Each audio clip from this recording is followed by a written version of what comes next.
Hey, Amazon Superstars, good evening. This is Shaban.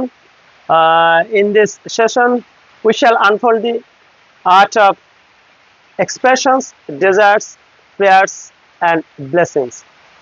The power of optative sentences lies in the beauty of hope and emotions. আজকে আমি আপনাদেরকে বিশেষ করে optative sentence নিয়ে আলোচনা করতে চাই। আসলে অপটেটিভ সেন্টেন্স কাকে বলে এবং অপটেটিভ সেন্টেন্স উৎপত্তি কোথা থেকে। আমরা এই অপটেটিভ সেন্টেন্সের ইচ্ছা বা প্রার্থনাসূচক বাক্যকে আসলে অপটেটিভ সেন্টেন্স বলে, যে বাক্য দ্বারা ইচ্ছা, প্রার্থনা, আশীর্বাদ, আশা, অভিশাপ ইত্যাদি বোঝায়, সেগুলো কিন্তু অপটেটিভ সেন্টেন্স। আচ্ছা, উইশ অথবা মে দ্বারা শুরু হয়। এই অপটেটিভ সেন্টেন্স ল্যাটিন শব্দ অপটার থেকে এসেছে, যার অর্থ টু উইশ অথবা টু ডিজায়ার। তাহলে টু উইশ অথবা টু ডিজায়ার তার মানে অপটেটিভ সেন্টেন্স সেটাই যেটা দ্বারা ইচ্ছা, প্রার্থনা, আশীর্বাদ, আশা, অভিশাপ ইত্যাদি বোঝায়।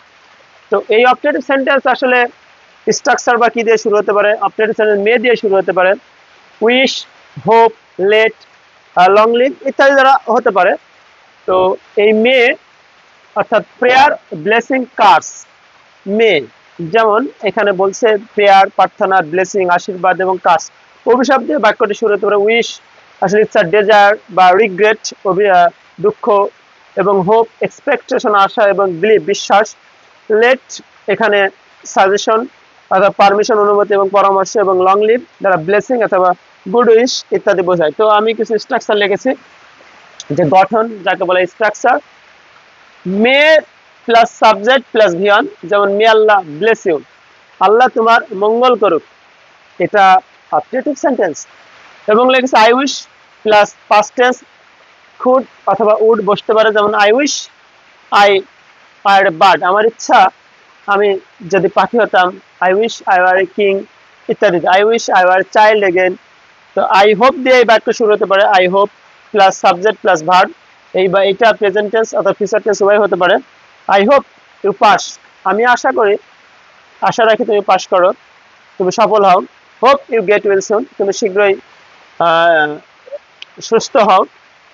এবং আরো বলতে পারি মে ইউ কাম রাউন্ড সুন। এবং আমি লিখেছি let plus subject plus verb for collective wishes. এখানে লিখেছি লেটস প্রে, চলো প্রার্থনা করি।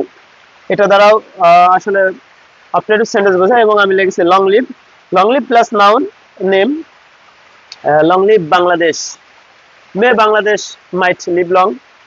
আমরা এইভাবে আসলে প্রকাশ করতে পারি এবং সরাসরি ডাইরেক্ট উইশ করতে পারি, হ্যাপি বার্থডে, বাই, টাটা ইত্যাদি।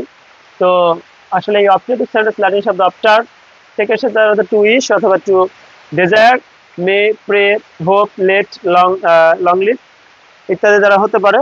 তো এই ক্লাসটা অত্যন্ত গুরুত্বপূর্ণ, বিশেষ করে যারা বেসিক থেকে ইংরেজি শুরু করতে চান এবং যারা একদম এলিমেন্টারি পর্যায়ে রয়েছেন তাদের জন্য এই ক্লাসটা অত্যন্ত গুরুত্বপূর্ণ। তো আপনারা আশা করি বুঝতে পেরেছেন। সে মধ্যে ভালো থাকুন। Till then, stay good, bye bye, congratulation.